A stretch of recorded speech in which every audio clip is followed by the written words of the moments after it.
Welcome to the deep dive. If you're here, you're looking to get past the headlines, really get a handle on things. hmm And today, we're tackling something pretty fascinating. What makes some of the world's hospitals, well, the most advanced? Right. We've looked at some info highlighting places really pushing the envelope in healthcare. Yeah, and the idea isn't just to, rattle off a list of names. Exactly. We want to understand what makes them tick. The breakthroughs, sure, but also the history, the approaches, what really defines being top tier. Exactly. It's about finding those common threads or maybe the differences that drive medical progress. Yeah. Our sources mention things like, obviously, research, tech, but also how they actually care for patients. And sometimes just their sheer history. It all plays a part.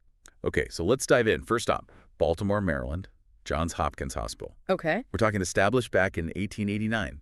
Pretty old. Yeah, quite a legacy. And then just a bit later, the Johns Hopkins University School of Medicine starts up. And our info says it's consistently ranked like #2 in the U.S. Right. Top two. That connection right there feels important from the get-go. Totally. Having a leading hospital tied so closely to a top medical school, that's a powerful combination. It's not just about fixing today's problems. Right. It builds in this constant drive to ask questions, to research, to really push things forward. The info highlights some major clinical research breakthroughs coming out of Hopkins. So the patient care feeds the research, and the research improves the care. Exactly. It's that cycle. Makes sense. And it's not just, ancient history. There's still leaders today Yeah. in really key areas like child psychiatry, neurosurgery. Important fields. Plus, a really notable the first man-to-woman reassignment surgery in America happened there. Yeah, that definitely signals a willingness to tackle complex, evolving medical needs. That's a theme, I think. And the sheer size of it all. Oh, yeah. What was it? 6 hospitals. 6 commercial and academic hospitals. You have 4 surgery and healthcare centers, over 40 patient care areas. Serving something like 3 million patients a year. About that, yeah. That's a massive amount of experience and data flowing through the system constantly. Absolutely. That scale itself fuels learning. Okay, let's shift gears. Midwest now, Mayo Clinic, Rochester, Minnesota. Ah, Mayo. Even longer history, right? Over 150 years. Yeah. And the focus here seems maybe a bit different, more on personalized, sort of holistic care. That's definitely their brand, isn't it? While maybe other places are known for one super specialty, Mayo's reputation is built on treating the whole person. Right. And they're not just in Minnesota, big presence nationally, Arizona, Florida. Yeah, the source mentioned a network of over 19 hospitals in 5 states. Serving over 1 million patients annually across that whole system, it's vast, but built on that consistent patient-first idea. And just like Hopkins, that education and research piece is critical. The Mayo Clinic Alex School of Medicine, their research center is mentioned as key innovation drivers. Yep, same pattern. You need that pipeline of new ideas and new talent. It feels like they get that progress isn't just static. It's about constant questioning, training the next folks up. Exactly. And think about it. Seeing that many patients gives them incredible insight into what treatments work, what doesn't. Which then feeds right back into their research priority. Right. And then those findings can be rolled out across their whole network. Big impact. Okay, let's go international. Singapore General Hospital, SGH. Oh, okay. Another real veteran institution founded way, way back in 1821. Wow, 1821. It's Singapore's first and biggest hospital, also serving over 1 million patients a year. But what caught my eye was its role in education. Ah, yeah, the academic tertiary hospital aspect. Right, it's not just treating patients, it's actively training doctors, other medical pros, through postgraduate education. That's crucial for building up the whole country's healthcare system, right? Keeping it strong, making it better over time. Definitely. And they have specialist centers right there doing patient-focused clinical studies.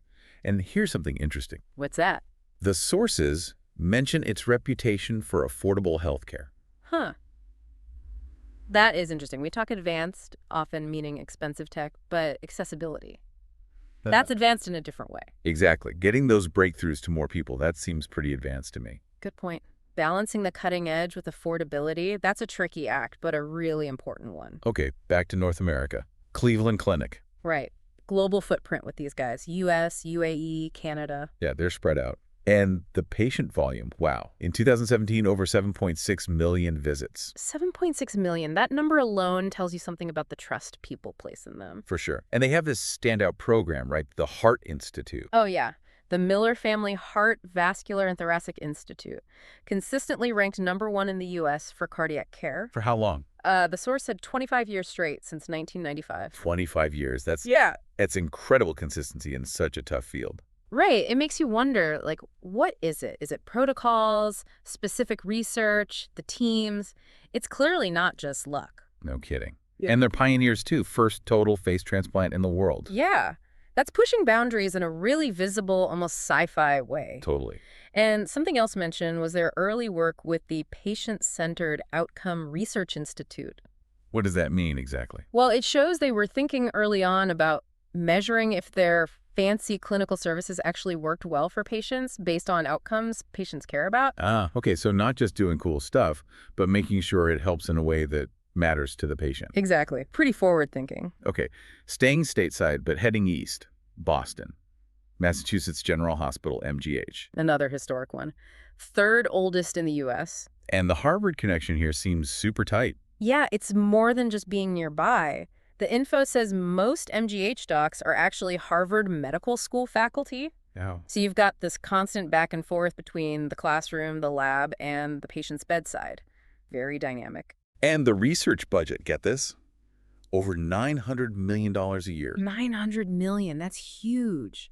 Our source says that makes it the leading hospital research program. With that kind of money, they can tackle big things, like looking at how socioeconomic status affects health, fighting the opioid crisis. Yeah, really important, complex public health issues.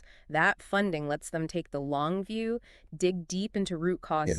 It's not just about the immediate medical fix. Exactly, understanding that bigger picture. Okay, across the pond now.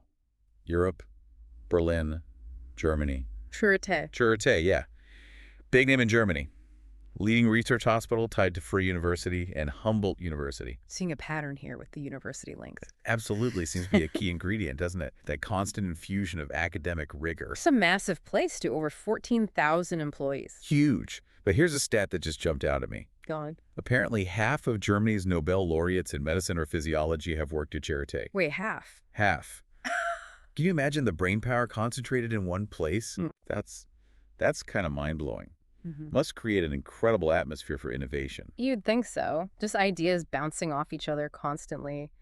And they're really focused on biomedical innovation, integrating tech and medicine. Feels like that's where everything's headed, right? AI, robotics, advanced imaging. Definitely. Combining that tech power with deep medical knowledge. That's the cutting edge. And Charité sounds like it's right there. Okay, quick, hop back to North America. Toronto, Canada. Toronto General Hospital. Part of the University Health Network there. And it's got a couple big titles. Canada's largest and most financed research organization. Okay, significant. And North America's largest transplant center. Whoa, largest transplant center in North America. That's a major specialty. Yeah, speaks volumes about their expertise and infrastructure for something so complex. Absolutely. Transplants require incredible skill, coordination, resources. And get this, they were the first hospital ever to do a triple organ transplant. Triple? What organs? Pancreas, lung, and liver. All at once. Wow. Wow. That's an amazing surgical achievement. Really shows the sophistication there. No kidding. And they also have the Peter Munk Cardiac Center. Yeah. Another leader, this time in heart surgery and health.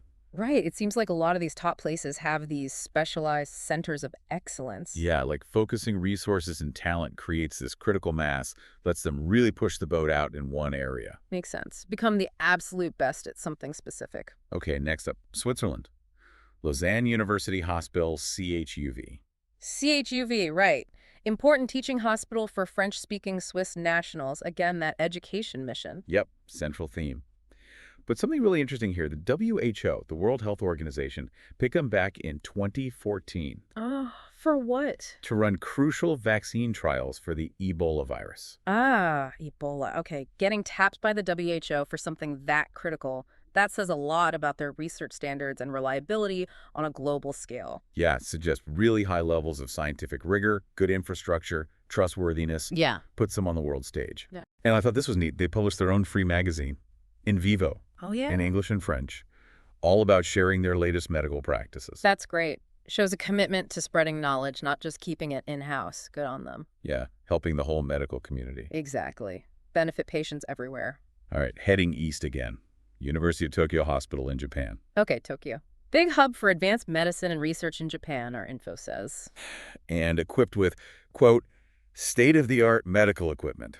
Well, yeah, having the latest tools is definitely part of the equation at these top places. You need the tech and the expertise to use it effectively. Makes sense. But they also did something pioneering back in 2012, established a Department of Disaster Medical Management. Huh. Disaster medical management, that seems incredibly relevant, especially now. Right. With, climate change, other emergencies, having a dedicated team focused on the medical side of disaster response. That feels very forward-thinking. Yeah, really proactive. It's about planning for those big challenges before they hit. Smart. Okay, one last stop for this deep dive. Sheba Medical Center, Tel HaShomer. That's in Ramat Gan, Israel. Sheba Med Center. Right. Established 1948. So, newer than some of the others we've talked about. Yeah, interesting. Shows you don't necessarily need centuries of history to become a leader. Good vision, investment, commitment. It's grown fast, now seen as a top facility in the Middle East and internationally. Strong ties to Tel Aviv University, too. Makes sense. And it covers pretty much all medical specialties, serves over 1 million patients a year. Comprehensive. And here's a stat that really stood out to me. Okay. More than a quarter of all clinical and medical research in Israel happens at Sheba. Wow, over 25%. That's a massive slice of the country's entire research output. Huge impact. Yeah. And they seem really committed to training doctors, too, working with basically all the medical schools in Israel. So strengthening the whole system, not just their own institution, that collaborative spirit seems important, too. So, okay, we've done this whirlwind tour. Johns Hopkins, Mayo, Singapore, Cleveland, MGH, Charité, Toronto, Lausanne, Tokyo, Sheba. What's the big takeaway? What ties these diverse places together? Well, what strikes me is just how many ways there are to be excellent in healthcare, Yeah. You've got the deep history and the academic powerhouses like Hopkins and Mayo. Then Singapore General showing advanced care can also aim for affordability. Yeah. Cleveland Clinic and Toronto General really owning specific specialties like heart care or transplants. And then Sheba proving you can build world-class excellence relatively quickly with the right focus. So it's not just one single recipe for success. Yeah. They each leverage different strength, history, research focus, specialization, accessibility. Exactly. Pushing boundaries in their own ways, whether it's brand new discoveries, better ways to treat people, training the next generation, or tackling specific patient needs. And it's important to remember, these aren't museums. They're all still evolving, right? Yeah. Adapting to new tech, new challenges. Absolutely. It's a continuous process. Yeah. Always trying to improve care, find the next breakthrough. So for everyone listening, after hearing about these amazing places all over the world, these historical giants, these super specialists, these innovators, what do you think really drives medical progress today? And what's going to matter most in the future? Yeah, good question. Is it purely about the fanciest tech or the biggest research budgets? Or are other things becoming maybe even more critical, like how do we make care more accessible? Or radically improve the patient experience? Maybe focus way more on prevention? Or something else entirely we haven't even touched on much. Exactly. What defines most advanced tomorrow might look pretty different from today. Definitely gives you a lot to think about as medicine keeps changing so fast.